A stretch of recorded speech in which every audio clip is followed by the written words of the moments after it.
Lahat tayo ay gustong magmahal at mahalin. Pero minsan sa maling tao tayo napupunta dahilan para tayo mismo ay maging masamang tao din. Ikaw kabarangay, paano mo babaguhin ang maling pananaw mo sa pakikipagrelasyon?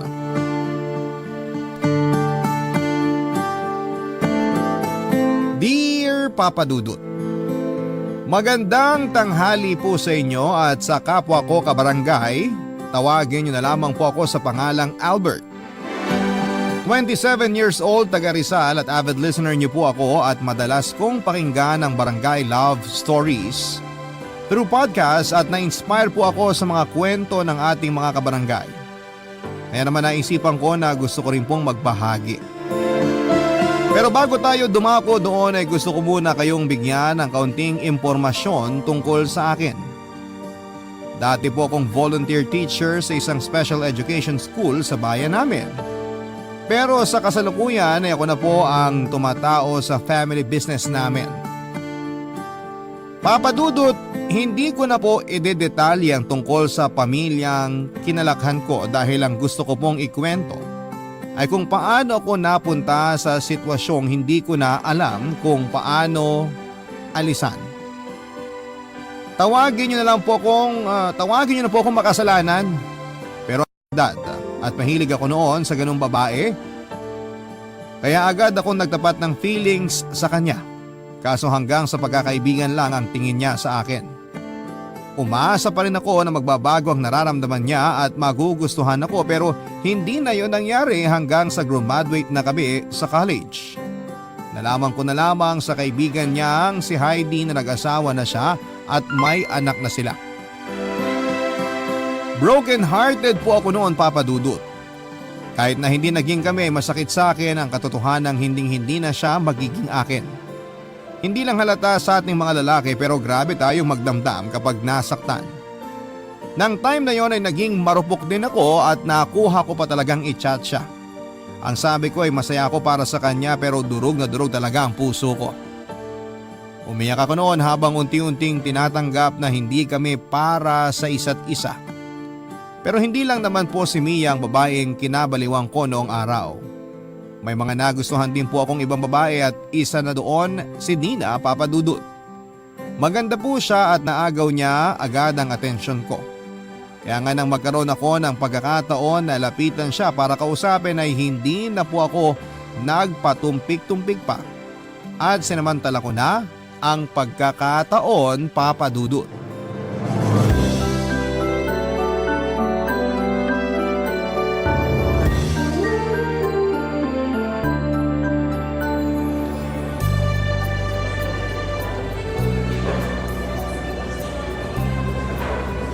Hi miss, pwede ba kitang tabihan? May kasama ka ba o… Wala. Sige, pwede kang umupo. Ako nga pala si Albert. Ikaw, anong pangalan mo? Dina. Bagay na bagay sa'yo. Kasing ganda mo. Wow ha? Ngayon lang tayo nagkita pero bumabanat ka na ng ganyan. Hindi yun banat. Nagsasabi lang ako ng totoo. Maganda ka talaga. At kahit sinong lalaki sa paligid mo mapapalingon talaga sa'yo. Sandali. May boyfriend ka na ba? Mamaya may lumapit dito tapos suntukin na lang ako bigla ah. Sira, walang lalapit kasi wala akong boyfriend. Sa ganda mong yan, maniwala ako sa'yo. Kung ayaw mong maniwala, di wag mo. Ikaw ba? Baka may jowa ka na ha? Alam mo, sakto kasi wala akong girlfriend. Seryoso? Wala ka bang nililigawan o kahit crush man lang? Meron akong niligawan pero binasted lang ako eh. Saklap naman. Oo, hindi na yata ako magkaka-girlfriend. Ewan ko ba? Ginawa ko naman lahat. Huwag kang magsalita ng ganyan. Baka hindi lang talaga kayo para sa isa't isa. Alam mo, may nabasa ako. Sabi doon, kapag hindi kayo nagkatuluyan ng taong gusto mo, ibig sabihin may ibang nakalaan para sa'yo. Kaya dapat hindi ka manghinayang. Feeling ko, nakita ko na yung tao na gusto ko. At katabi ko na siya ngayon, Dina. Dahan-dahan lang. Bigla-bigla ka kasi nagsasabi ng kung ano-ano dyan eh. Wala akong sinasabing kung ano-ano. Totoo yun. Alam mo, ilang araw na rin akong tsumitsyempo kung paano ka makakausap ng tayong dalawa lang. Swerte ko ngayong araw na solo kita. Hanga rin ako sa'yo kasi ang tapang mo. Yung ibang lalaki dyan, malamang natorpe na. Sila yun. Ibahin mo ako. Kapag may nagugustuhan akong babae, hindi ko na pinatatagal. Sinasabi ko na kaagad. Kung ganon, gusto mo ko. Seryoso ka talaga dyan? Walang halong keme yan, ha? Tung mukhang to, nagbibiro. Pero maniwala ka. Gusto talaga kita.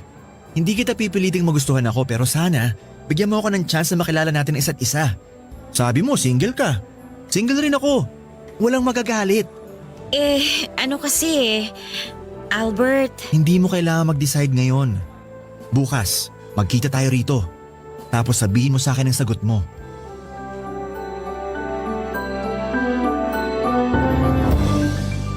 Kinabukasan ay nagkita po ulit kami ni Dina at napapayag ko siya na ligawan. Hindi nga nagtagal Papa Dudut ay naging kami po at ako na siguro ang pinakamasayang lalaki sa balat ng lupa.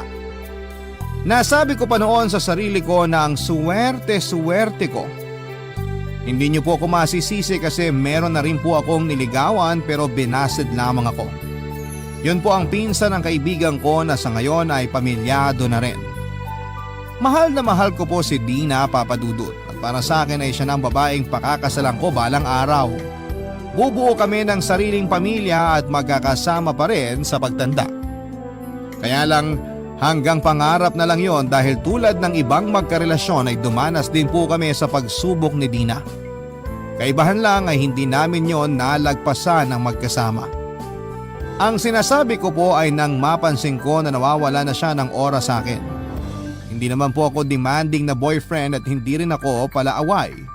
Kaya ang unang ginawa ko noon ay plinano kong kausapin siya ng masinsinan sakaling meron na ngang problema sa relasyon namin na hindi ko alam, Papa Dudut.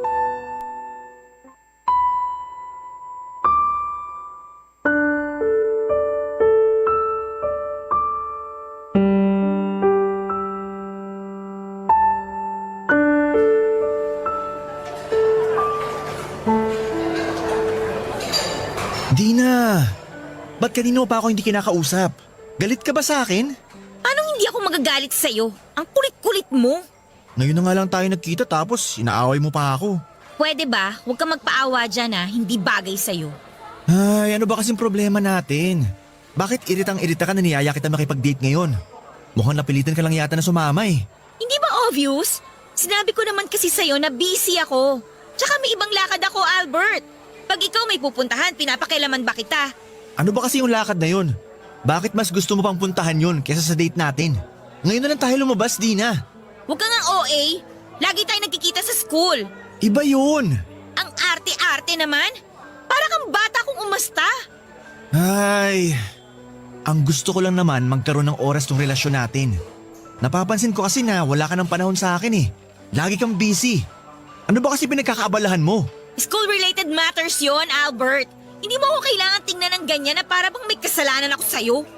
Teka nga sandali. Ako ang dapat na galit sa atin, di ba? Huwag mo ibalik sa akin ang sisi. Di kita sinisisi, Dina. Feeling ko kasi hindi na ako mahalaga sa'yo. Feeling ko hindi mo na ako mahal kaya... Kulang sa nutrisyon ng utak mo kaya kung ano-ano na ang iniisip mo, Albert. Masisisi mo ba ako? Ganun yung pinaparamdam mo sa akin? Tsaka, sandali nga. Sino ba yung chat ng chat sa'yo? Akin na nga yung phone mo. Patingin ako. Ano ba? Huwag kang ang praning. Wala lang tono. Anong wala? Kung makapag-chat sa'yo sunod-sunod. Hindi niya ba alam na kasama mo ako at nagde-date tayo? Kung hindi, ako nang magsasabi sa kanya. Akin na yung phone mo. Ewan ko sa'yo, Albert. Kapag hindi ka umayos, iiwanan talaga kita dito. Pinagtitinginan na tayo ng mga tao, oh. Di ka ba nahihiya? Sorry. Hindi ko naman sinasadya. Frustrated lang ako. Kaya di ako makapag-isip ng tama. Wala ka naman kasing dapat isipin dahil magkasama na tayo. Okay, I'm sorry kung nagalit ako sa'yo. Pero pwede bang kalimutan na lang natin na nangyari? Mag-focus na lang tayo sa date natin ngayon, okay? Sorry din kasi makulit ako, Dina. Ayos na yun. Gets ko naman kung bakit ka nagkakaganyan eh.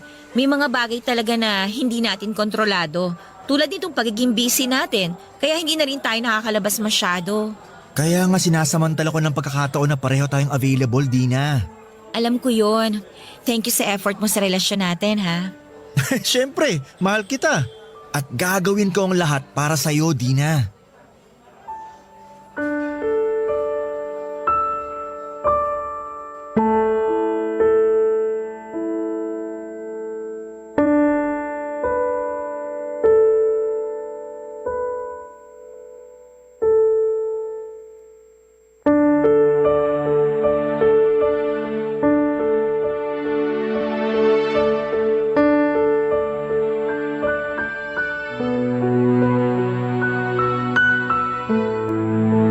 Papa Dudut, hindi po ako kumbinsido sa sinasabi ni Dina na hindi tungkol sa ibang bagay ang dahilan kung bakit lagi siyang busy pero wala akong nagawa noon dahil ayaw kong mauwi sa matinding pagtatalo ang usapan namin, Papa Dudut.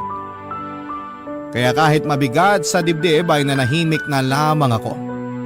Pero sabi nga nila walang sikretong hindi nabubunyag. Ganun po ang nangyari matapos kong matuklasan ng tunay na dahilan kung bakit walang panahon sa akin si Dina. Dahil may ibang lalaki siyang pinagkakaabalahan. At ang masahol pa ay boyfriend din niya ito. Pinagkaiba lang namin ay nauna yon at ako ang pangalawa. Ibig sabihin pinagsasabay kami ni Dina. Akala ko ay wala nang masasakit pa na mabasted pero para po akong sinampal ng 2x2 sa mukha ko ng paulit-ulit matapos akong lokohin ni Dina, Papa Dudut. Pero sa kabila ng lahat, humingi pa rin ako ng paliwanag sa kanya at tinawagan ko pa siya noon pero yung boyfriend niya ang nakasagot. Pinamukha lang niya sa akin, Papa Dudut, kung saan ako lulugar. Doon ko tinanggap na talo na ako.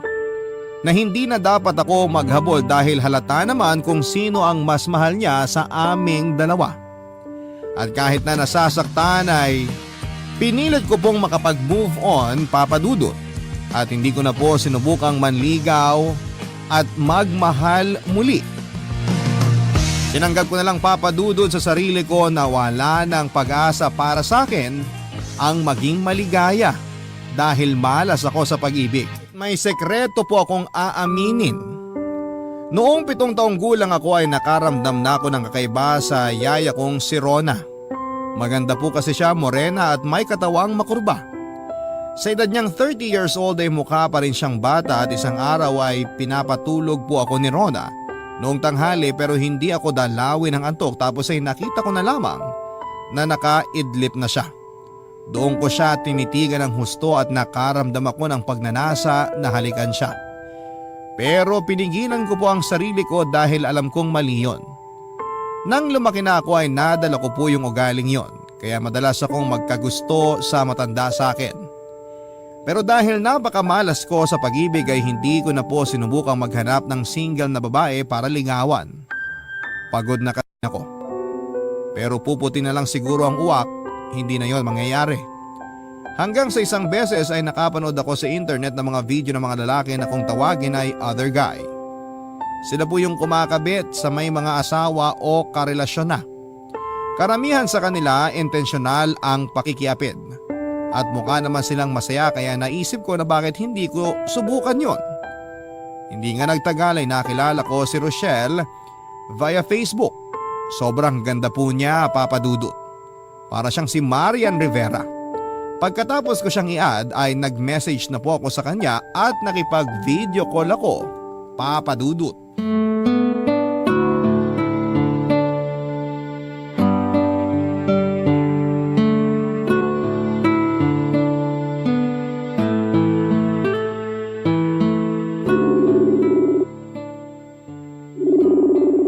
Online naman siya pero bakit kaya di niya sinasagot? Yun! Sinagot din! Hi Rochelle! Grabe! Parang araw-araw lalo kang gumaganda. Hi Albert! Nakita kong nililike mo yung mga pictures ko at ang dami mo ring chat sa akin. Oo. Sorry kasi gusto lang talaga kita makausap. Busy ka ba? Nakaistorbo ba ako? Hindi naman. Wala akong masyadong ginagawa kaya nasagot ko ang tawag mo. Mabuti kung ganon. Sensya ka na ha. Gusto ko lang makipagkaibigan sa'yo. Huwag kang mag-alala. Hindi ako manggaghancho. Tingnan mo, nakikipag-video call nga ako sa'yo para malaman mo na hindi rin ako poser o scammer. Gandang-ganda talaga ako sa'yo eh. Kaya gusto kitang makilala. Kung ayos lang naman, syempre. Ano kasi, Albert? May asawa at anak na ako. Alam ko yun kasi nakikita ko rin ang mga picture nyo. Pero chinat mo pa rin ako at kinukulit? Oo. Nabighani mo kasi ako, Rochelle. Sana bigyan mo ako ng chance na makilala ka. Wala namang kaso kahit pamilyado ka na eh. Hindi naman nila malalaman. Kaso Albert… Nararamdaman ko gusto mo rin ako. Kasi kung hindi, sana binilak mo na ako. Wala naman akong dahilan para hindi ka magustuhan. Mukha ka namang mabait. Tapos magaling ka ring magpatawa. Kapag binabasa ko ang mga banat at jokes mo, napapangiti ako at natatawa. Nawawala yung stress at pagod ko. Pero ang lalo kong hinangaan sa'yo, yung pagiging matyaga mo. Kasi kahit madalas hindi ko agad nasisina mga chat mo at nasasagot ang tawag mo, hindi ka pa rin sumusuko. At kahit alam mong may asawa na ako, gusto mo pa rin ako. Ganito talaga ako kapag prosigidong mapansin ng isang tao. Pero wala ka bang girlfriend dyan para pagkaabalahan mo pa ako? Paano kung sabihin kong wala? Maniniwala ka ba? Talaga lang ah. Baka mamaya meron na tapos gusto mo lang mag-cheat sa kanya. Uy, loyalista ako no? Kung meron man, hindi ko yung gagawin. Kaso wala nga. Okay, sige. Naniniwala na ako. Kaso nag-aalangan pa rin ako sa gusto mong mangyari eh. Kahit na magkalayo tayo, may asawa pa rin ako, Albert. Paano kung mahuli niya tayo? Hindi yun mangyayari dahil mag-iingat tayo, Rochelle. Sige na, pumayag ka nang makipag-LDR sa akin. Hindi naman ako demanding na boyfriend. Maiintindihan ko kung mas marami man ang oras na igugugol mo sa mag-ama mo. Ewan ko. Hindi pa rin ako sigurado. Saka anong assurance ko na mapagkakatiwalaan kita? Sa panahon ngayon, madami ng manluloko at gago. Kaya nga kikilalanin muna natin ang isa't isa. Pangako, magbabago rin ang tingin mo sa akin dahil hindi ako susuko na patunayan sa'yo kung gaano kita kagusto. Siyempre, alam ko po na meron na siyang asawa at mga anak. Kaya nga hindi na ako nagulat matapos niyang ipamukha sa akin na taken and not available na siya. Pero wala po akong pakialam, Papa Dudut. Ang goal ko noon ay makikabit sa may asawa o may karelasyon tulad ng mga napapanood ko. Kaya imbes na ma-discourage ay na-challenge pa ako na magpapansin kay Rochelle. Kaya pagkatapos naming mag-video call ay inisto ko muli ang mga pictures niya at lalo ko lang siyang pinagpantasyahan, Papa Dudut. Sa sobrang ganda niya at sexy ay mapagkakamala na wala pa siyang anak. Hindi nga nagtagal ay lagi na kaming nagkaka-chat. Doon ko na sinamantalang pagkakataon na dumamoves sa kanya at sinabi ko rin na gabi-gabi ko siyang iniisip. Mabuti na lang at hindi siya natakot sa akin at in-entertain pa rin niya ako dahil mas malambing pa ako kesa sa asawa niya. Lalo ko lang din siyang kinulit na makipag-LDR sa akin, Papa Dudut.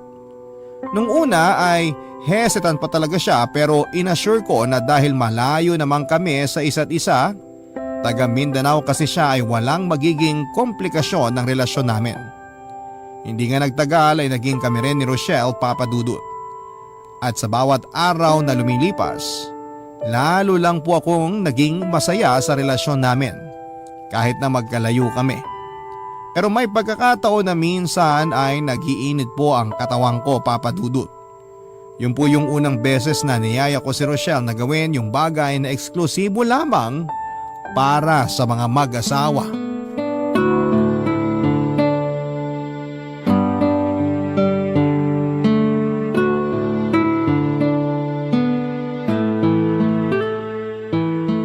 Albert, bakit kanina ka pa tawag ng tawag? Namimiss kasi kita, Shell. Pero kasama ko ang mister ko kanina. Paano na lang kung magduda siya dahil tingin ako ng tingin sa phone ko? Hindi ka ba nakikinig? Miss na nga kita. Maghapon na kayo magkasama ng asawa mo. Ako naman ang pansinin mo. Hindi mo kailangan magalit dahil narinig ko ang sinabi mo. Saka bakit parang ang demanding mo yata ngayon? Akala ko ba ayos lang sa'yo at naiintindihan mo ang sitwasyon natin? Ipapaalala ko lang sa yung sinabi mo noon, Albert ha? Baka kasi nakakalimutan mo. Sabi mo, okay sa'yo tong setup natin. O bakit ka gumaganyan ngayon? Ay, pasensya ka na, Shell. Hindi ko lang napigilan ang sarili ko. Siguro, nagsiselos lang ako sa mister mo kasi nakakasama ka niya. Alam ko naman ang sitwasyon natin. Pero minsan naiisip ko, sana ako na lang nasa posisyon niya. Ano ba yung sinasabi mo? Bakit bigla ka nalang nagkaganyan? May nangyari ba dyan sa inyo? Wala naman. Malungkot lang ako ngayon tapos naalala kita. Kung nandyan lang ako, mamasahihin kita para nare-relax ka. Kung di mo na itatanong, magaling yatang trumabaho tong mga kamay ko. Talaga? Nako, sana talaga nandito ka, Shell. Pero, pwede mo naman akong pasayahin kahit na nandiyan ka. Ano? Naisip ko lang, since may relasyon naman tayo. Nasisiraan ka na ba, Albert? Ayoko! Bakit? Di ba napag-usapan naman natin yun? Sabi mo willing kang subukan, mapaligaya mo lang ako. Shell, please. Atin-atin lang naman to, wala makakaalam. Kasama ko ang asawa ko dito sa bahay. Ano na lang ang sasabihin nun pag nalaman niyang… basta! Eh di pumunta ka sa CR. O di kaya, hinaan mo lang boses mo. Sige na, pumayag ka na. Promise, magugustuhan mo rin pagkatapos natin. Albert naman! Please, kahit ngayon lang. Pero hindi ko alam kung paano gawin yun. Wala akong experience sa ganun. Huwag ka mag-alala. Basta sundin mo lang ipapagawa ko. Magtiwala ka sa akin. Ano, pumapayag ka na ba? O sige, pero mamaya na lang kapag tulog na ang asawa at anak ko. Salamat, Shell! O sige na, ibababa ko na muna. Hinahanap na ako ng asawa ko. Puntahan ko lang dun, baka magduda na yon. Okay, pero sa akin ka mamaya ah. Pagkatapos po namin gawin ang bagay na yon ni Rochelle ay sobrang saya po ng kalooban ko, Papa Dudut. Sa katunayan, ang sarap ng tulog ko ng gabing yon. At pakiramdam ko ay para akong sanggol na hinihele sa duyan. Alam ko na mali, marumi at makasalanan ang ginawa naming yon. Pero hindi ko na po inisip ang sasabihin ng iba dahil satisfied po ako sa nangyari sa amin. Hanggang sa ang isang beses na yon ay nasundan pa nga ng isa pang beses, Papa Dudut. Daig ko pang nasa cloud 9 dahil sa sobrang ligaya kahit na sa phone lang namin yon ginagawa. Kasama na rin kasi doon yung thrill na baka mahuli kami ng asawa niya. Papa Dudut, hindi po ako nag-aral at lumaki para maging salot sa relasyon at makasina ng pamilya. Pero habang tumatanda po ako ay nagbabago po ang tingin ko sa mundo. Siguro ay dala na rin ang pinagdaanan ko noong araw. Mga kabiguan sa pag-ibig, niloko at pinagmukhang tanga. Madalas ay tuksuhin na malapit nang lumagpas sa kalendaryo ang edad pero wala pa rin girlfriend. Kaya ako naging mapusok.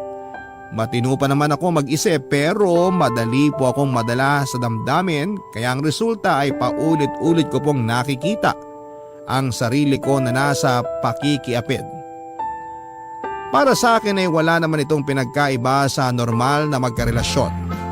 Pero hindi lang talaga tanggap sa lipunan natin na pwede tayong magmahal ng higit pa sa isa, Papa Dudut.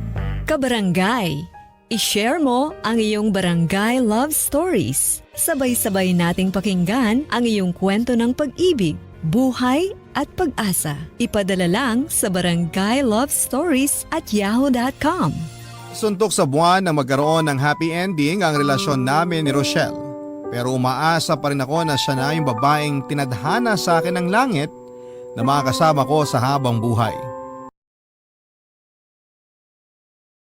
Wala po akong pakialam kahit pamilyado na siya.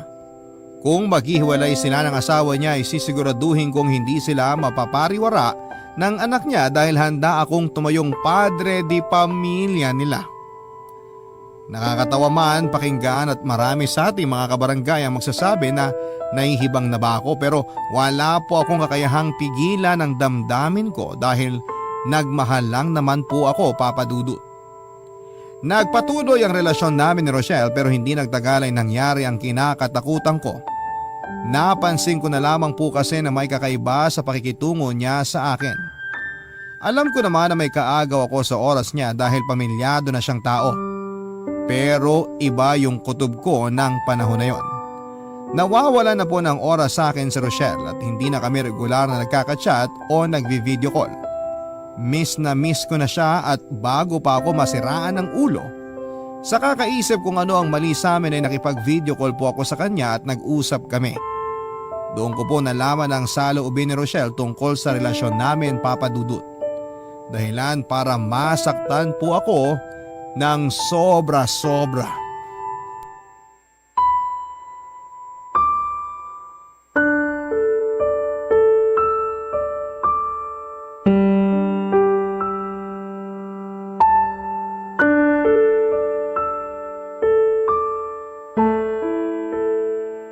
Shell!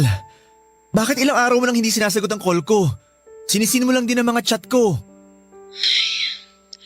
Albert, magkasama kami ng asawa ko.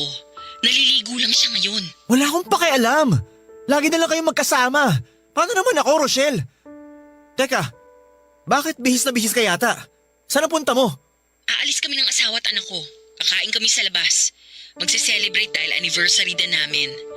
Please lang, Albert, huwag kang manggulo. At ako ba talaga ang panggulo sa pamilya mo? Wow! Shell, baka nakakalimutan mo. May responsibilidad ka sa akin dahil boyfriend mo ako.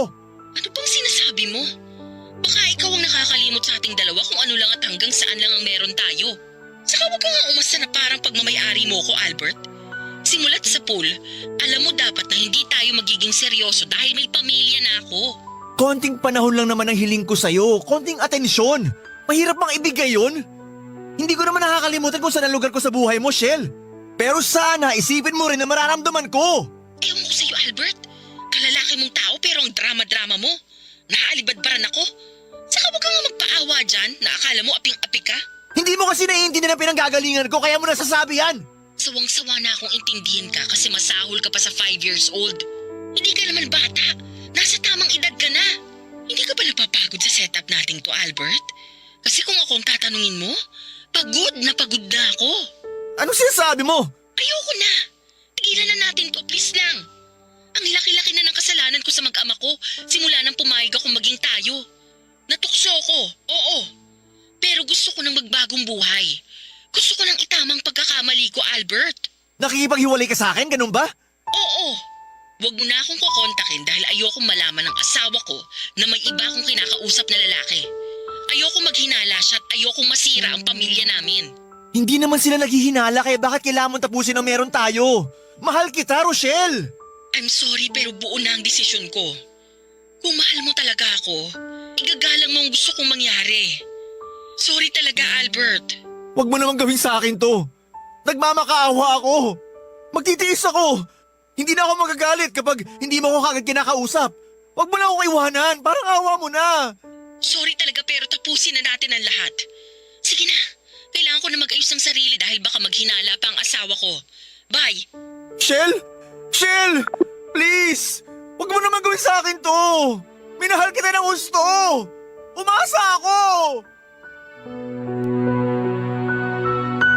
May posibilidad naman talaga na maghiwalay kami at piliin niya ang pamilya niya kesa sa akin.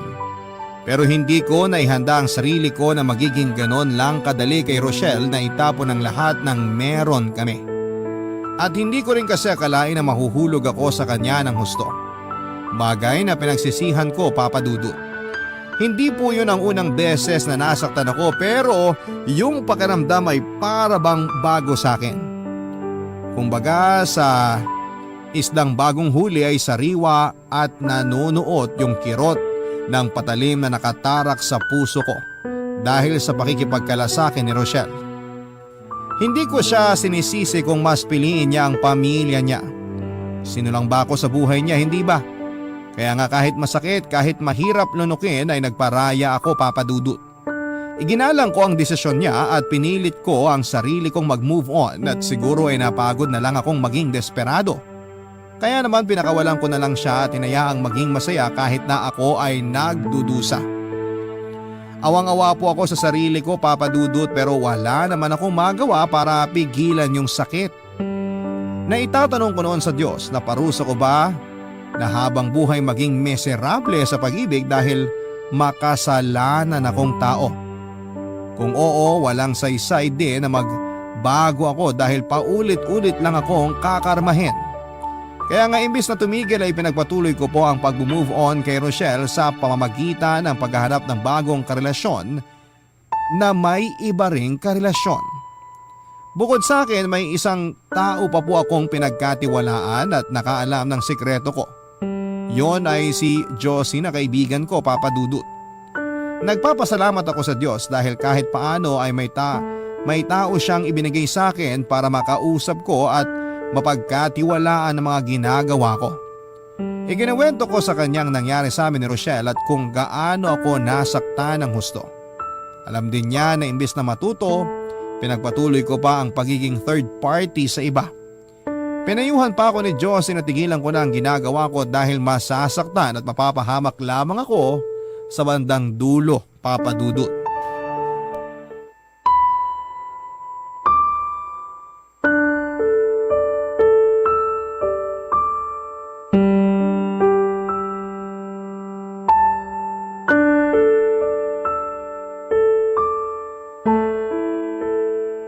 Alam mo na pwede ka na namang masaktan ng husto sa dulo pero ginagawa mo pa rin. Ewan ko ba naman sa'yo, Albert? Kailan ka ba matututo? Hindi ko alam kung kailan, Josie. O kung matututo pa ba ako tulad ng sinasabi mo. Kung malalaman lang ng ibang tao tong pinaggagawa mo, sigurado madidisappoint sila sa'yo. Aware ka na masama makipagrelasyon sa taken na pero ginagawa mo pa rin. Hindi ka ba nakukonsensya dahil nakakasira ka ng pagsasama? Bakit ako makukonsensya? Yung mga babaeng pumapayag na makipagrelasyon sa akin. Bakit? Sila ba na konsensya habang iniiputin nila mga boyfriend nila? Hindi ganun ang punto ko. Oo, nakakainis yun at unfair sa mga karelasyon nila na tapat at mahal na mahal sila. Pero hindi lang sila ang may kasalanan. Kasama ka rin. Naikukwento mo sa akin kung paano mo sila i-pursue. Kaya napapapayag mo silang makipagrelasyon sa'yo. Sa'yo pa lang may mali na talaga kasi ba't kailangan mong gawin yun? Hindi ka ba pwedeng humanap ng single o walang sabi tapos yun ang ligawan mo? Ginawa ko na yun dati pero nasaktan lang ako. At sa pagiging third party mo, hindi ka ba nasasaktan? Sa nangyari pa lang sa inyo ni Rochelle, mukhang mas malala pa yung pagiging broken-hearted mo kaysa nung niloko ka at naghiwalay kayo ni Dina. Kailan ka ba matututo? Niloko ka o manloko ka, pareho ka pa rin masasaktan sa dulo. Ay, anong gusto mong gawin ko? Sige nga. Kahit pala saan ako lumugar, wala rin. Masasaktan din ako, Josie. Pakiramdam ko tuloy para akong patapong basura. O kaya parang bola na pinagpapasapasahan. Gusto ko lang naman magmahal at mahalin. Lahat tayo gustong maranasan na umibig at ibigin. At hindi natin kontrolado kung anong klaseng tao ang darating sa buhay natin. Kung mabuti ba siya o masama.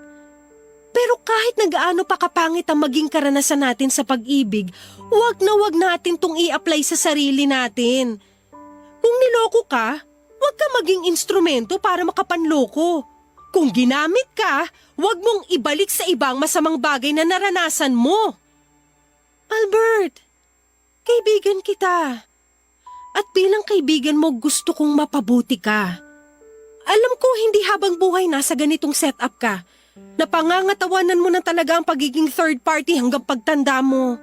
Nalulungkot ako dahil ayaw kitang mapahamak. Gusto ko maging masaya ka. Please, magbago ka na. Pagkatapos naming mag-usap ni Josie ay napag-isipan ko ng gusto ang mga sinabi niya. Na kailangan ko na talagang magbagong buhay dahil yun lang ang paraan para mapabuti ako. Aminado ako na nahihiya ako sa sarili ko dahil sa pinaggagawa ko. Pero paano nga ba tumigil sa gawain na kinasanayan ko na? Na kahit panandalian ay napapasaya ako ng pagnanasa kong ito. Kung pwede lang sanang isang araw ay gumising ako na nakapagbagong buhay na ako, mas magiging madali sa akin ang lahat.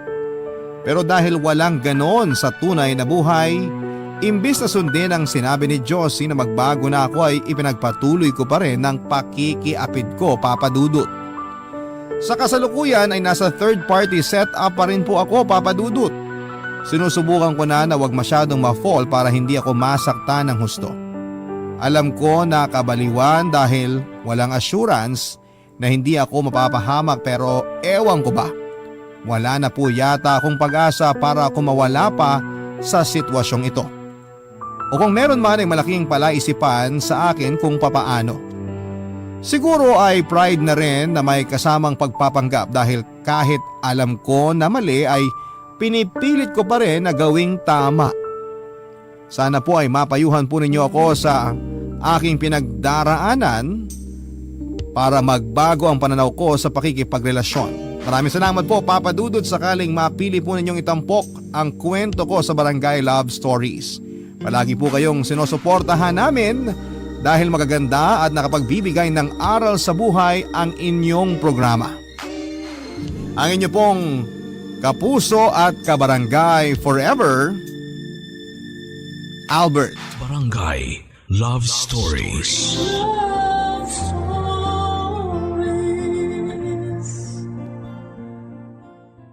Barangay LS 97.1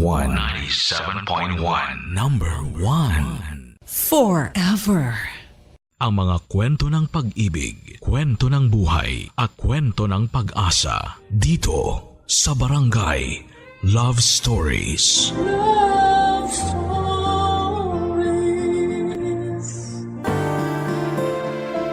Ang pagmamahal ay hindi palaging may kapalit. Dahil mas mahalaga na minamahal mo ng buo at totoo ang isang tao. Kahit ikaw na lang ang lumalaban. Ikaw, kabarangay, kaya mo bang ipagpatuloy ang pagmamahal kahit na ikaw na lang ang naniniwala? Dear Papa Dudut, sa buhay natin ay palaging may isang taong nagbibigay ng kulay at direksyon sa atin. Yung taong ginagawa nating dahilan para maging matatag tayo at magpatuloy na maging malakas. At masasabi ko na walang ibang pwedeng makapagbigay kulay sa buhay ko kung hindi ang nag-iisang anak kong si Marlon. Papa Dudo, tawagin niyo na lamang po ako sa pangalang Selly. 51 years old at nagtatrabaho bilang mananahe sa isang pabrika. Maaga kong nabiyuda dahil namatay sa stroke ang asawa ko. Kaya naman mula noon ay mag-isa ko nang tinataguyod ang anak kong si Marlon. Maswerte ako na may mabubuting tao na handa pa ring tumulong sa akin noon. Pero hindi talaga naging madali ang pagiging single parent ko. Pero kinaya ko para sa nag-iisang anak ko. Dahil wala naman na siyang ibang aasahan kung hindi ako lamang, Papa Dudut.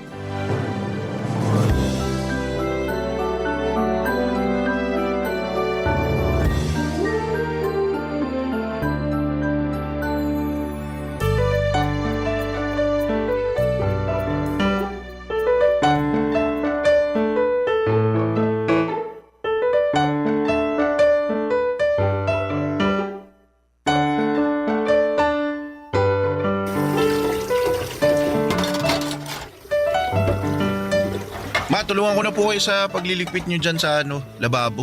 Eh, kaya ko na to, Marlon. Asikasuhin mo na lang yung mga natirang bisita mo sa sala. Nakaalis na rin po sila, tsaka nakapaglinis na rin po ako ng mga kalat doon kanina. Ah, ganun ba? Eh, magpahinga ka na muna at hayaan mo na lang akong tapusin ang pagliligpit ko dito. Ma, alam ko po na mas pagod kayo kaysa sa akin. Kaya ako na lang po, hayaan nyo na akong tumulong sa pagliligpit nyo dito. Eh, sige na nga. Punasan mo na lang yung mga bagong banlaw na mga baso at pinggan nang matuyo agad ang mga yan. Ayan lang sa may sabitan ng malinis na pamunas. Sige po, Ma.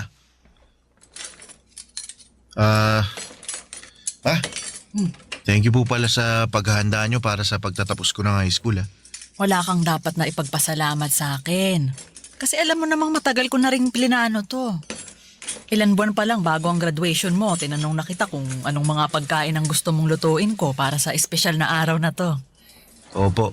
At ang sabi ko po sa inyo noon, ayos lang sa akin kahit hindi na tayo maganda para hindi na kayo mapagod sa pagluluto. At hindi ako pumayag kasi espesyal na araw to para sa ating dalawa. Yung araw na nakapagtapos ka ng high school at natupad mo ang isa sa mga pangarap ko para sa'yo. Ang totoo nahihiya nga po ako sa inyo eh. Ha? Eh bakit naman? Kasi po wala naman po akong kahit na anong award na may regalo sa inyo. Sino namang may sabi na kailangan mong magka-award para may mairegalo ka sa akin? Narinig ko lang po yun sa mga kaklase ko na honor students na ang regalo daw po nila sa mga magulang nila yung academic awards na natanggap nila sa graduation namin. Akin na nga muna yung pamunas at gagamitin ko muna sa mga kamay ko. Sige po ma, ito. Alam mo, anak, malaki ang regalo na binigay mo sa akin sa araw na to. Ang regalo na nakapagtapos ka ng pag-aaral mo. Kahit po wala akong natanggap na kahit na anong award kanina. Oo naman. Ay, pahawak nga ako nitong mga kamay mo. Anak, hindi mo kailangan na magkaroon ng kahit na anong award o kahit matataas na grade para mapasaya ako. Mas importante sa akin na alam ko kung paano mo pinagsumikapan ang lahat para matapos mong pag-aaral mo. Salamat po ma. Kasi na-appreciate nyo rin po yung effort na ginawa ko para makatapos ng high school. Ay ako ang dapat na magpasalamat sa iyo, Marlon. Salamat kasi sinuklian mo ang lahat ng ginawa kong pagtatrabaho para sa pag-aaral mo. Salamat sa high school diploma na regalo mo sa akin. Basta ma, pagbubutihan ko pa po lalo ang pag-aaral. Lalo na sa kolehiyo. Pangako po ma, ako naman po ang babawi sa inyo. Papa Dudut, noong nabubuhay ang asawa ko ay simple lang ang buhay namin.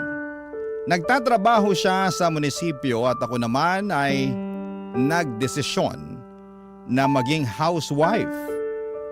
Sa asawa ko talagang si Manuel nanggaling ang ideya na yon. Dahil may trabaho din ako noon sa isang hardware shop. Pero nang maging masela ng pagbubuntis ko ay pinahinto niya na muna ako sa pagtatrabaho. Pero ang gusto ko sana noon, bumalik kapag nakapanganak na ako. Pero sumang-ayon na rin ako sa suggestion ni Manuel na maging full-time na may bahay niya. Gusto niya rin na matutukan ko ang pag-aalaga hindi lang sa kanya, kung hindi pati na rin sa anak naming si Marlon. Naging mabuting asawa at tatay ang asawa ko, Papa Dudut. Hindi man kalakihan ang sweldo niya pero nagagawa naming pagkasyahin yon sa lahat ng gastusin dito sa bahay. Pareho kasi kaming hindi maluho ng asawa ko, Papa Dudut. Kaya naman ang gastos namin ay para lang sa mga importanteng bagay o kaya ay sa mga espesyal na okasyon. Simple lang ang buhay namin pero masasabi kong masaya at kontento talaga kaming pamilya. Kaya naman nang mawala si Manuel ay ginawa ko pa rin ang lahat para hindi maramdaman ni Marlon ang malaking pagkukulang sa buhay namin, Papa Dudut.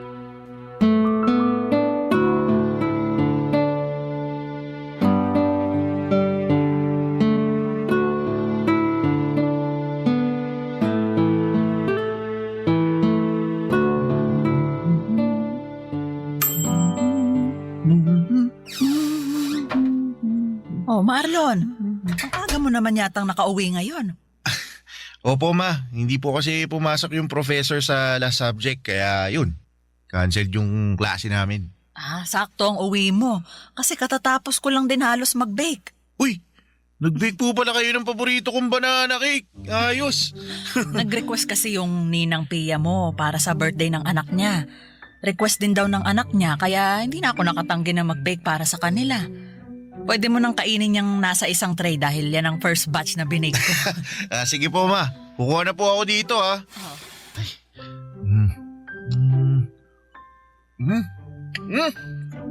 Grabe naman po mo, napakasarap talaga nitong banana cake na gawa nyo, ayos. Anak, para namang ngayon mo lang natikman ang banana cake na binibake ko. Iba po kasi yung pagkakabake nyo ngayon, sobrang sarap. Ma, hingi pa ako ha. Kumuha ka lang sa tray na yan kasi para sa'yo talaga yan. Mauubos ko po yung buong tray na to, ma. Kahit ubusin mo pa yan, meron pang extra na tray ng banana cake para sa'yo. Buti na lang at napaaga yung uwi ko ngayon. Masusulit ko yung napakasarap na binake nyo, ma. Alam mo, kanina ko pa napapansin ha, parang napakasaya mo ngayon ha. May gusto ka bang ikwento sa akin, Marlon? Halata po ba, ma? Hindi lang halata. Kung hindi halatang halata talaga. Ano bang nangyari at ganyan kakasaya? Wala naman po kakaibang nangyari kanina sa university. Pero may gusto po pala akong itanong sa inyo. Ano yon, Marlon? Paano po kayo niligawan ni Papa noon? Seryosong tanong ba talaga yan? Opo, kasi bigla po akong na-curious sa sa love story niyong dalawa. O sige, sasagutin ko na ang tanong mo. Ang papa mo kasi, hindi mahiyain tapos makulit na parang ikaw. Mahilig siyang magbigay ng mga regalo pero hindi yung mga mamahaling bagay. Kung hindi yung mga simpleng bagay na alam niyang makakapagpasaya sa akin, kagaya ng mga bulaklak na pinipitas niya sa mismong bakuran ng bahay nila, o kaya prutas at gulay mula sa tanim nila, o yung mga pagkain na siya mismong nagluto. Ang effort naman po pala ni Papa sa mga regalo niya sa inyo. Oo, kasi ang sabi niya, gusto niya na lahat ng bagay na ibibigay niya sa akin, totoong pinaghirapan niya. Yun daw kasi ang paraan niya para patunayan na seryoso siya sa panliligaw na ginagawa niya sa akin. Ikaw ba, anak? May napupusuan ka na bang babae na gusto mong ligawan? Po? Ako po? Oo. Ikaw lang naman ang anak ko at nag-iisang kausap ko ngayon dito sa kusina. Sino ba yung babaeng nagugustuhan mo? Ano po Kaklase mo ba yan? Hindi po, pero estudyante rin po siya sa university na malapit sa amin. Giselle po yung pangalan niya, ma. Ganda siya. Mabait. May cute na dimple sa magkabilang pisngi niya. Tapos kapag ngumingiti po siya, mas lalo po siyang nagiging cute sa paningin ko. Tsaka mabait po talaga siya. Sigurado ako, magugustuhan niyo po siya, ma.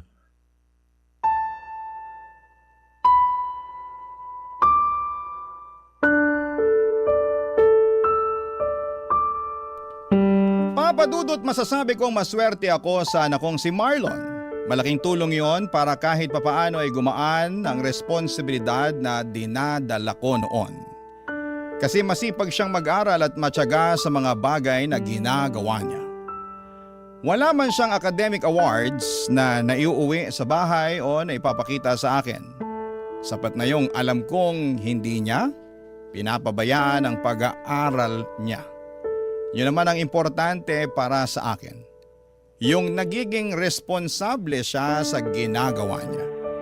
Bukod sa pag-aaral ay mahilig din siyang mag-basketball. Yun na halos ang pinakalibangan niya noon. May mga oras pa nga na dinadala niya sa bahay ang mga kaibigan niya at tuwang-tuwa ang mga ito kapag nagluluto ako ng pagkain, lalo na kapag nag-bake ako ng banana cake. Hobby ko na rin kasi ang pagbe-bake noon kapag may libreng oras ako. At ang banana cake na binibake ko ang pinaka-paborito ni Marlon. Sinabi pa nga ng mga kaibigan niya na dapat daw ay nagbe-business ako ng pagbebenta ng banana cake. Pero hobby ko lang talaga yon, Papa Dudut, kaya hindi yon pumapasok sa isipan ko. Barangay Love Stories. Barangay Love Stories.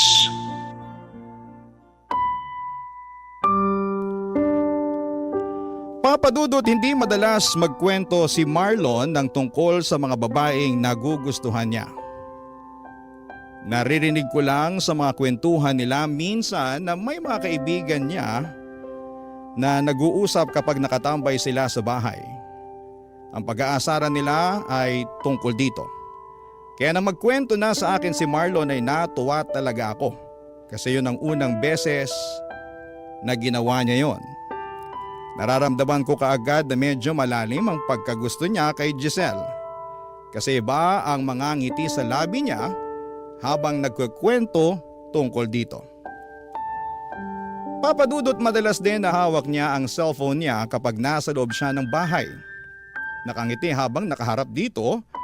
Sa 10 oras naman ng gabi ay naririnig ko rin ang boses niya na mahinang nagsasalita at tumatawa. Sigurado akong si Giselle rin ang kausap niya noon. Wala naman akong ibang nakikitang problema at masaya pa nga ako kasi nakikita kong inspirado ang anak ko. Alam ko rin na hindi niya naman pinapabayaan ang pag-aaral niya. Malaki kasi talaga ang tiwala ko sa kanya noon, Papa Dudut.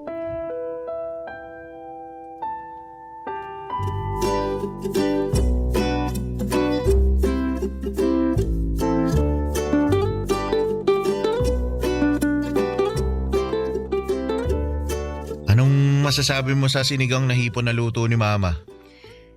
Masarap, Marlon. Kinilig ka sa sarap, di ba? Parang ganun na nga. Sabi ko naman sa'yo masarap magluto yung mama ko. Mamaya matitikman mo yung napakasarap na banana cake na palagi niyang binibig. Nirequest ko talaga yun para sa'yo. Naku, kapag natikman mo yun, makakalimutan mo talaga yung pangalan mo. Totoo ba yan, ha? Marlon, Oh. baka naman masyado nang mag-expect si Giselle na masarap ang binibake ko na banana cake, ha? Bakit? Masarap naman po talaga, Ma. Ang dami na nga pong gustong umorder at maging reseller ng binibake nyo Kayo na lang po talaga yung tumatanggi sa kanila. Alam mo naman na hobby ko lang ang pagbibake na ginagawa ko, Marlon. Pareho po kayo ng mommy ko, tita.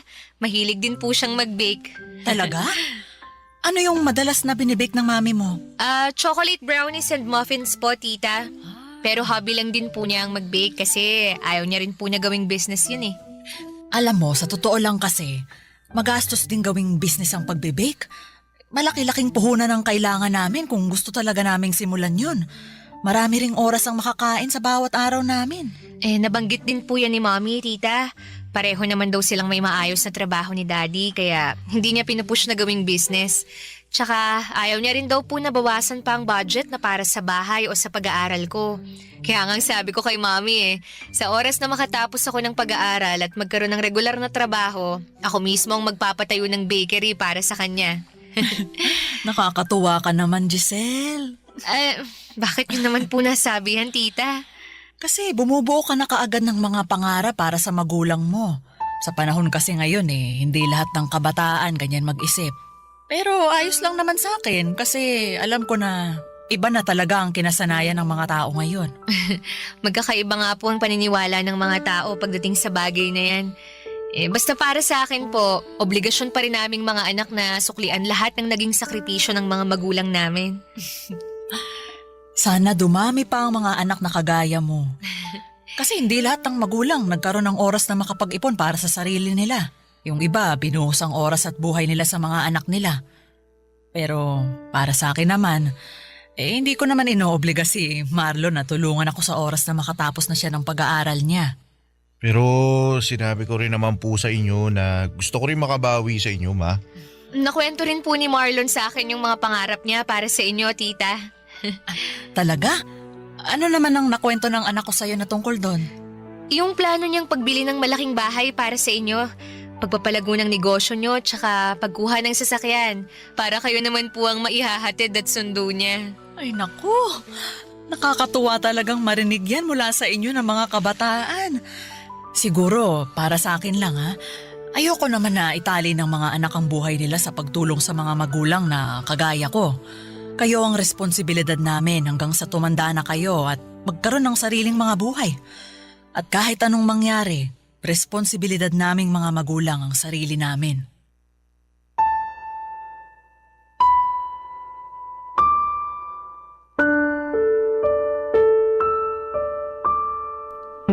Papadudot masasabi kong magandang dalaga si Giselle lalo na sa personal. Nakita ko na siya sa mga pictures sa cellphone ni Marlon. Hindi siya katangkaran, payat, maputi ang kutis at palangiti ang mga labi niya. Mabait at magalang din siyang makipag-usap sa akin noon.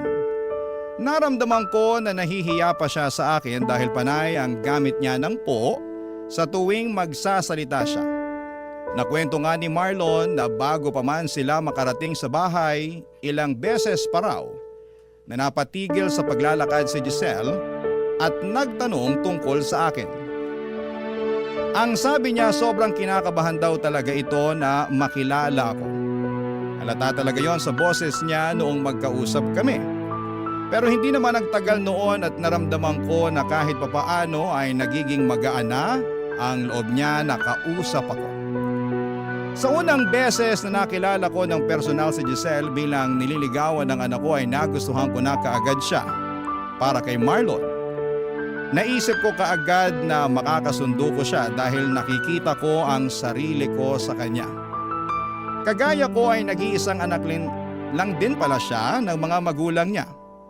Pangarap niya na makapagtapos ng pag-aaral at matulungan ng papa at mama niya. Naniniwala raw kasi siya na kailangan niyang suklian ang lahat ng sakripisyo ng mga ito sa kanya, Papa Dudut.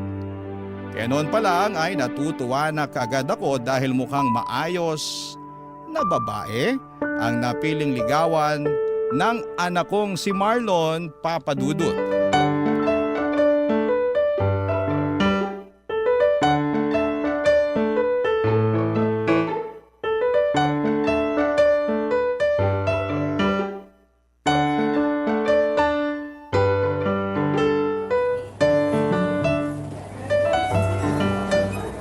Hoy, Selly! Mabuti naman nandito ka pa sa kantin. Patapos ka na bang kumain? Ay, hindi pa, Pia. Halos kakasimula ko lang din mag-lunch. Ay, naku sakto. May kasabay pala akong kumain. Oh, nagbabaon ka pa rin pala ng pagkain mo. Oo, mas tipid eh. Ayan din ang nasa isip ko, kaya palagi rin akong may baon para sa lunch break natin. Ay, maiba ako, no? Kumusta na nga pala yung inaanak ko?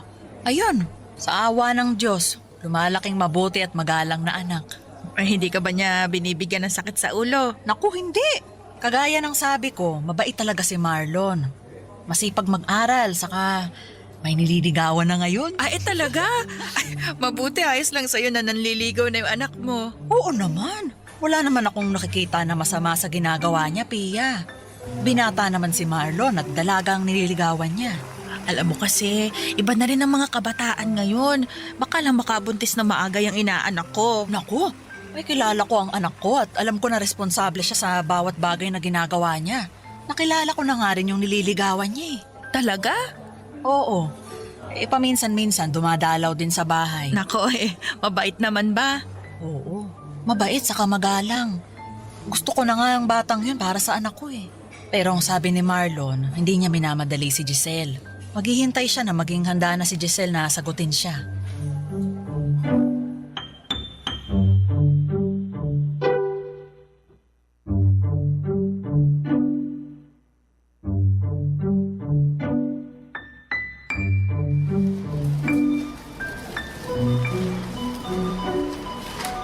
Wala na ba tayong nakalimutan na isama dito sa grocery cart natin, Marlon? Mukhang wala na pong kulang, ma. Nandito na po lahat ng nasa listahan na pinakita nyo kanina. Mabuti naman. Pumwesto na tayo dun sa may pinakamaikling pila na cashier para makapagbayad na tayo. Sige, ma. Tara po.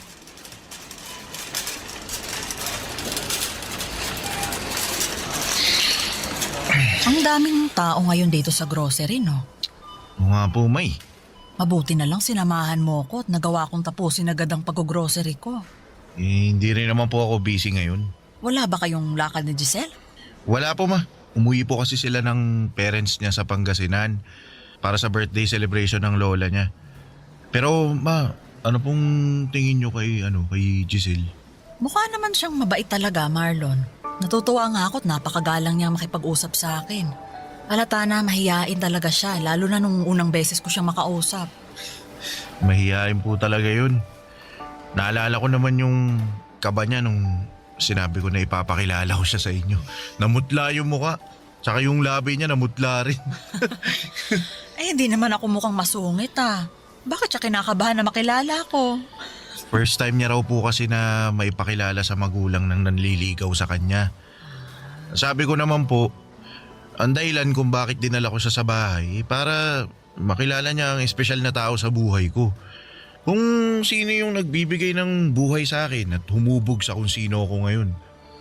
Tsaka gusto kong makita niya mismo kung gaano kabait at kaganda yung mama ko. At nagawa mo pa talagang isingit ang pambobola na yan sa akin. Di nagsasabi lang po ako ng totoo pero alam niyo ma, mabait talaga si Giselle. At yun ang dahilan kung bakit sigurado ako na siya na ang gusto ko makasama na bumuo ng mga pangarap sa buhay. Ano pala sa tingin mo ang estado ng panliligaw mo sa kanya? Mukha naman pong malaki yung pag-asa ko. Nararamdaman ko po na gusto niya rin ako eh. At malapit niya na ako sagutin ma.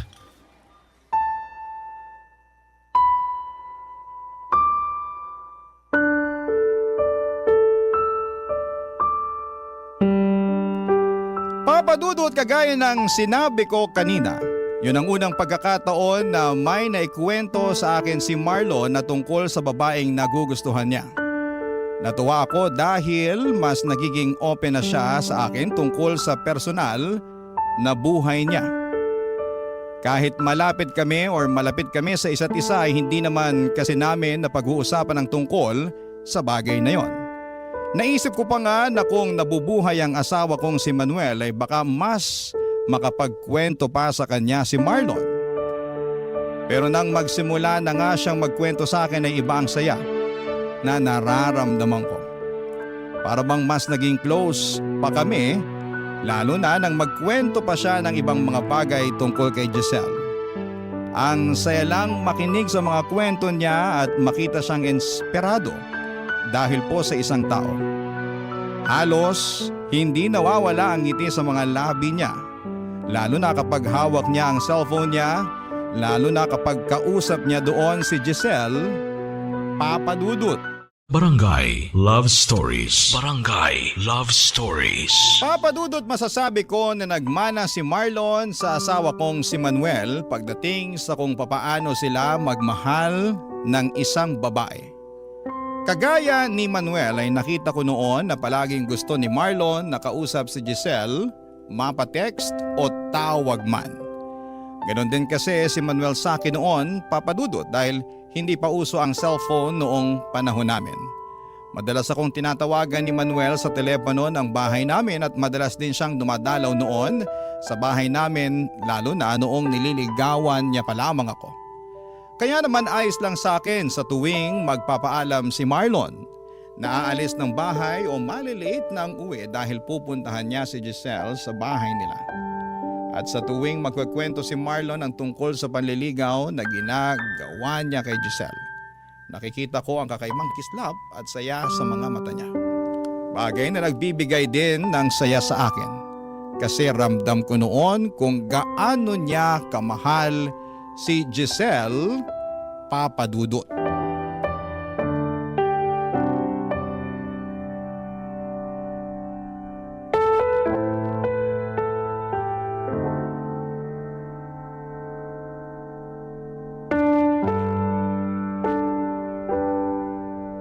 Oh, Marlon, ayos ka lang ba? Opo ma, ayos lang ako. Sigurado ka? Opo. Eh bakit parang ibang boses mo kanina? Nagbubukas pa lang nitong pinto, naririnig na kitang halos nang gigigil dyan sa cellphone mo. May problema ba, anak? Ma, sinabi ko na nga wala akong problema, di ba? Ano po ba mahirap intindihin sa sinabi ko? Ayos lang po ako kaya hindi nyo na kailangan paulit-ulit na tanungin. At hindi mo rin kailangan na magtaas ng boses habang kausap mo ko, Marlon. Pasensya na po ma. Ayos lang. Ano ba kasing problema? Sino ba yung parang paulit-ulit na tinatawagan mo? Wala po ma. Yung kaklase ko lang po yung tinatawagan ko kasi may kailangan ako itanong tungkol sa research paper namin eh. Sige po, papasok na muna ako sa kwarto kasi may gagawin pa ako eh.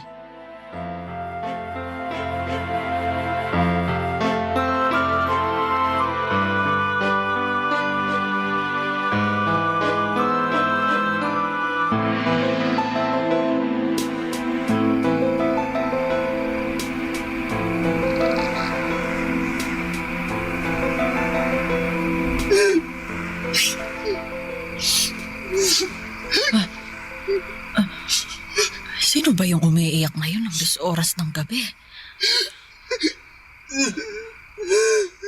Teka, parang boses ni Marlon yun ah. Ay, makabangon na nga muna nang mapuntahan ko siya.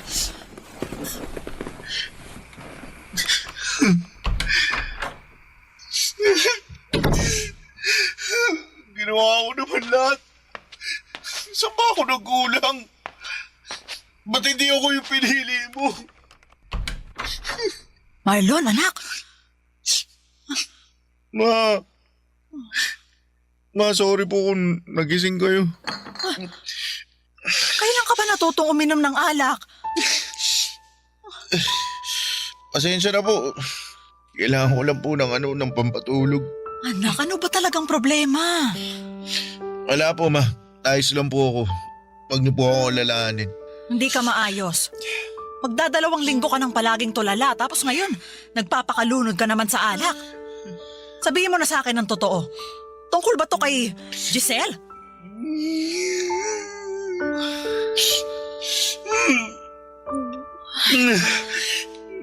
Nag-away ba kayo ni Giselle? May hindi ba kayo naging pagkakaunawaan? Ano ba talagang nangyari, Marlon? Kinausap ko po kasi si Giselle. Sabi niya, humito na raw po ako sa ginagawa kong panliligaw sa kanya. Baka naman kasi gusto lang niya na mas makapag-focus muna sa pag-aaral niya. Kaya niya sinabi yun. Ma, hindi po kasi yun yung dahilan kung bakit niya ako pinahinto sa panliligaw ko sa kanya. Ano bang naging dahilan niya? Sabi niya po kasi, sabi niya may boyfriend na raw po siya. May mahal na siyang iba kaya wag ko na raw sayangin yung oras ko sa kanya. Ma, ba't naman ganun? Ginawa ko naman lahat eh. Ginawa ko lahat para patunayan yung pagmamahal ko sa kanya pero bakit hindi po ako pinili niya?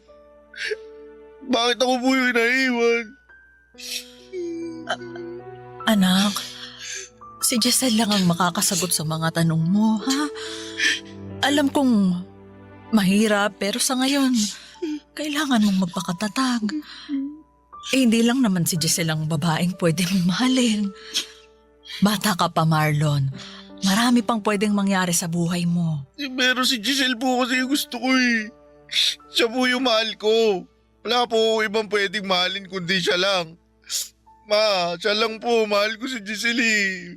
Mahal na mahal ko po siya. Mahal na mahal.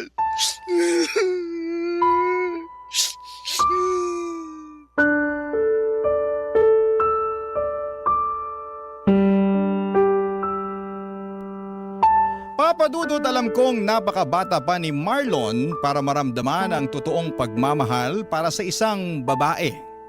Marami pa siyang iba na pwedeng makilala at mahalin. Pero sa totoo lang, umasa na rin ako noon na sanay si Giselle na rin ang makatuluyan niya sa hinaharap. Dahil sa ilang beses na dumalaw ito sa bahay, nakita ko kung gaano siya kabait at kagalang. Kaya pati ako ay nalungkot nang malaman ko na hindi niya kayang suklian ang pagmamahal ng anak ko. Na may iba na siyang minamahal kaya pinatigil na niya si Marlon sa panliligaw sa kanya. Nang mga sumunod pang araw noon ay nakita ko ang tila pagbagsak ng mundo ni Marlon. Palagi siyang walang ganang kumain, tulala sa sala kapag uuwi galing sa trabaho, at ang pinakamasakit yung naririnig ko siyang umiiyak gabi-gabi sa kwarto niya. Nadudurog talaga ang puso ko sa nakikita kong pagbagsak niya. At ginawa ko po ang lahat para maiparamdam sa kanya na lilipas din ang lahat ng sakit na nararamdaman niya. Na hindi lang kay Giselle titigil ang mundo niya, na magagawa niyang makausad kahit paunti-unti. Kaya lang ay bago pa man niya magawa yun ay tila sumuko na mismo ang katawan niya. Dahil isang umaga ay hindi na lamang siya nagising. Papadudot.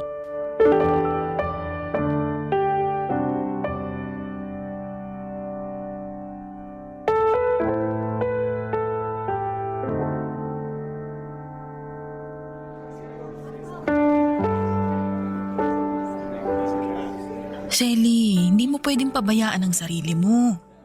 Wala na rin namang dahilan para alagaan ko pang sarili ko, Pia. Huwag mo namang sabihin yan. Wala na si Marlon eh. Wala na yung nag-iisang tao na nagbibigay ng dahilan para mabuhay pa ako sa mundong to. Selly, dapat ako na lang yung namatay eh. Dapat ako na lang yung hindi nagising. Dapat ako na lang ang nandyan sa kabaong na yan. Tama na yan. Huwag kang magsalita ng ganyan. Alam mo, Pia, akala ko talaga okay na si Marlon. Na kahit paano, nakakausad na siya. Magkasabay pa kaming naghapunan noon. At nakita ko na rin siyang umiti ulit. Yun pala. Yun na ang huling beses na makikita ko siyang nakangiti. Pia, napakabata pa ng anak ko. Napakabata pa niya para mamatay. May dahilan kung bakit maaga siyang kinuha ng Diyos. Isipin na lang natin na hindi niya na mararanasan pa yung ibang paghihirap sa mundong ito. Selly, lakasan mo lang loob mo, ha? Kailangan mas lalo kang magpakatatag ngayon. Tita Selly, Giselle, anong ginagawa mo dito? nakikiramay po ako. Ikaw? Nakikiramay? Ang lakas naman talaga ng loob mong pumunta talaga dito sa burol ng anak ko. Selly, huminahon ka. Paano ko hihinahon kung nasa harapan ko ang dahilan kung bakit namatay ang anak ko? Tita, wala po akong kasalanan. Wala! Sigurado ka? Kung hindi mo pinaasa ang anak ko, hindi siya masasaktan ng sobra.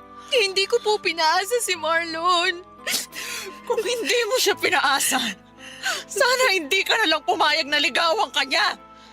O sana, hindi mo na lang pinatagal ang panliligaw niya sa'yo. Giselle, alam ko namang hindi mo obligasyon na mahalin ang anak ko.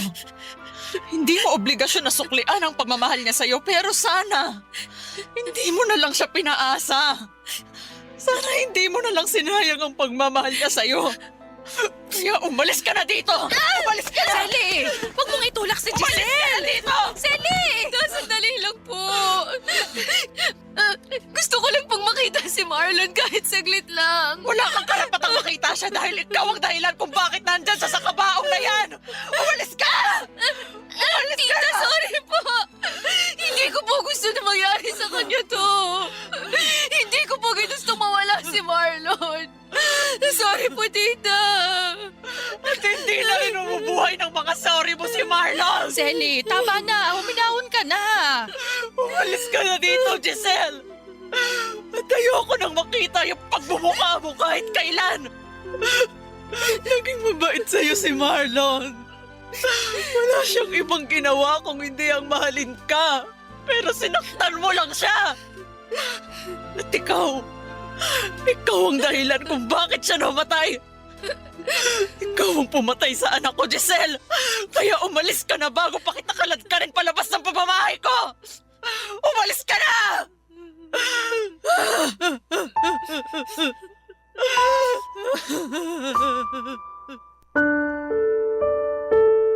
Bangungot ang kinamatay ng anak kong si Marlon Papadudot.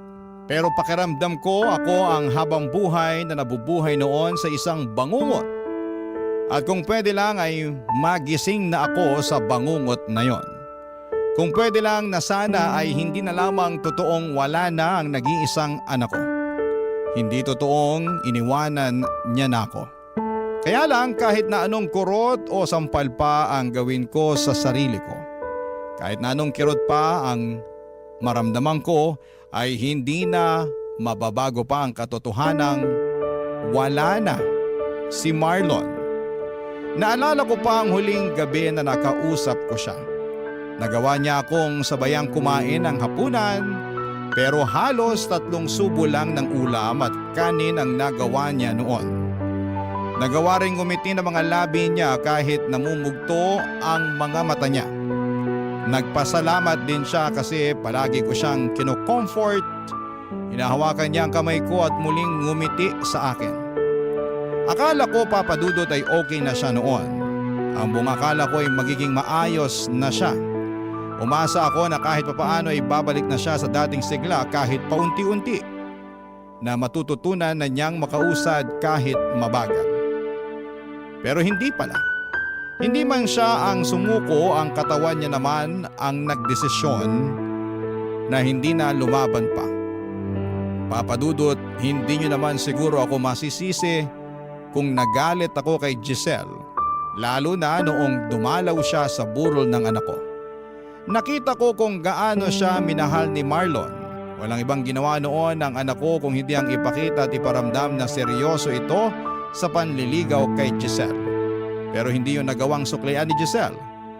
Ang nasa isip ko sana noong una pa lamang ay hindi na pinatagal ni Giselle ang panliligaw sa kanya ni Marlon. Sana'y hindi niya pinaasa ang anak ko. Sana'y hindi niya pinalalim ang pagmamahal na nararamdaman noon Wala na rin ng namang anak ko dahilan Papa para Dudut sa kanya. Hindi man siya pumatay sa anak ko, para sa akin ay siya ang naging dahilan ng pagkamatay ni Marlon. 2 taon na ang nakakalipas mula nang mawala si Marlon, pero parang kahapon lang nangyari ang lahat. Parang kahapon lang niya ako iniwanan. At umaasa ako na sa paghilom ng sugat ng puso ko Papa Dudut dahil sa pagkawala niya ay maghilom din ang galit na nararamdaman ko para kay Giselle.